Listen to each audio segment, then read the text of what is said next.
DFA or finite automata deterministic for a language L. L is x such that x belongs to sigma. Sigma हमारे पास alphabet sets हैं, that is A and B. इसके बाद हमारे पास क्या condition है, X ends with A B A. इसका मतलब है कि हम एक इस तरह की मशीन बनाना चाह रहे हैं जो ए बी ए पे जितने भी वर्ड्स आपके पास आए एंड हो वो एक्सेप्ट करें। तो इसके अगर हम कुछ स्ट्रिंग्स देखें इन कैनोनिकल ऑर्डर, तो वो क्या होनी चाहिए, वो सबसे smallest string will be A B A. इसमें स्टार्ट में आई एम गेटिंग नल और एंड पे मेरे पास क्या आ रहा है, ए बी ए। तो इसी तरह से A B A, B, A B A. इसमें हमने लेंथ 3 जो मिनिमम मान रही थी उसके कॉम्बिनेशंस को देखा, फिर हमने लेंथ 4 को देखा।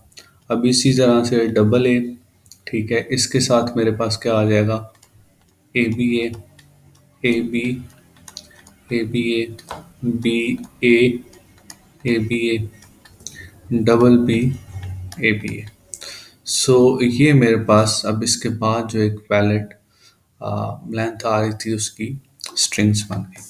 सो अब मशीन की तरफ चलते हैं। तो मशीन की तरफ चलने से पहले हम देखते हैं, सबसे पहले जो हमें स्ट्रिंग चाहिए that is ends with A B A. तो स्टार्ट स्टेट बना लेते हैं। नल को रीड करते हुए हमारी स्टेट 1 हो गई। और हम क्या करते हैं, ये जो ए बी ए सीक्वेंस हमें चाहिए इसको हम लिख लेते हैं कि ए को रीड किया तो हम ए की स्टेट पे आ गए, बी को रीड करेंगे तो हम ए बी की स्टेट पे आ गए। सीक्वेंस में ए बी हमारे पास कंप्लीट हो जाएगा। नेमिंग कन्वेंशन बहुत मैटर करता है यहाँ पे, वो बाद में जब हम स्ट्रिंग्स को विजुलाइज करेंगे तो हमें आइडिया होगा कि this sequences are very important. ये डबल जो सर्कल स्टेट्स हैं ये फाइनल स्टेट को रिप्रेजेंट करती हैं, कि ऐसा एरो जो किसी भी स्टेट से ना आ रहा हो वो स्टार्ट स्टेट को रिप्रेजेंट करता है। इसमें सीक्वेंस है हमारे पास ए बी ए। अब यहाँ पे कॉन्सेप्ट ये होता है कि जो सीक्वेंस है उसको हम प्रीफिक्सेस में डिवाइड करते हैं और जो स्ट्रिंग्स आ रही होती हैं उसके सफिक्स को हम देखते हैं। तो इसको अगर मैं डिवाइड करूँ तो null A, A B and A B A. अब स्ट्रिंग क्या होगी, स्ट्रिंग हमारी वो इनपुट होगी। लेट्स सपोज मैं नल पे खड़ा हूँ, मेरे पास ए आ जाता है तो मैंने कहाँ जाना है, बी आ जाता है तो मैंने कहाँ जाना है। So now this is our string. अब अगर मैं कंसिडर करता हूँ ए को, तो basically A is or null A, null आ रहा है, ए आ रहा है। इसका मतलब है कि अगर मैं स्ट्रेट नल पे हूँ, मैंने ए रीड किया तो मुझे ए वाली स्टेट पे जाना है। और ये ट्रांजिशन मेरे पास एज इट इज़ यहाँ पे मौजूद है, हुई भी है। सो अब इसके बाद मुझे क्या करना है जी, मेरा second case that is B. तो बी पे अब क्या करना है मुझे, नल है, नल बी। इसमें अगर हम देखें तो मैच मेरे पास नल पे ही आ रहा है। इसका मतलब अगर नल पे बी आता रहे तो मुझे बी के ऊपर ही रहना है। अब इससे नेक्स्ट स्टेप हमारे पास क्या होगा जी, नेक्स्ट स्टेप ये होगा कि हम मेरे पास ए स्टेट आ चुकी है। अब इसके बाद क्या कॉम्बिनेशन आ सकते हैं, वो ए आ सकता है और बी आ सकता है। तो इन केस ऑफ डबल ए, ठीक है, मेरे पास क्या आएगा, नल आएगा, ठीक है, ए आएगा, डबल ए आएगा। अब मैच नल पे भी आ रहा है, ए पे भी आ रहा है, तो हम इसमें देखते हैं लॉन्गेस्ट मैच किसका है। तो longest match will be on A. तो अगर ए पे ए आता है तो हमें क्या करना है, हमें ए के ऊपर ही मूव करते रहना है। अब इसके बाद हमारे पास क्या हो गया, हमारे सीक्वेंस में जो बात थी, हम ए बी स्टेट पे आ चुके हैं। अब इसकी ट्रांजिशंस को हमें देखना है कि फर्दर क्या आ सकती है। तो फर्दर ए आ सकता है और बी आ सकता है।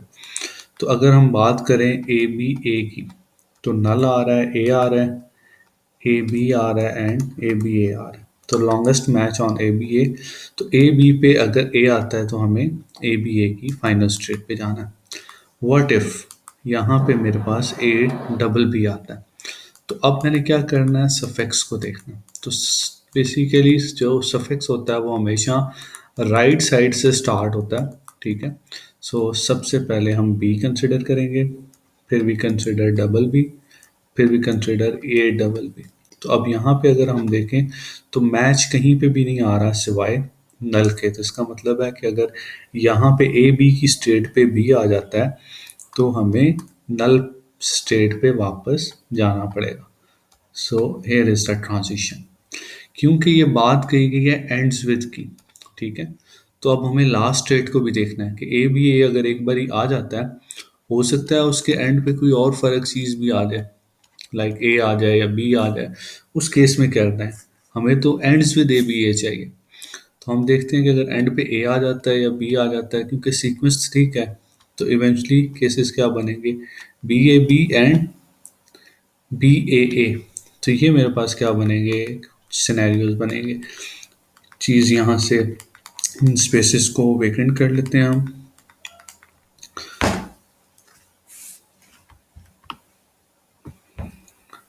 जी सो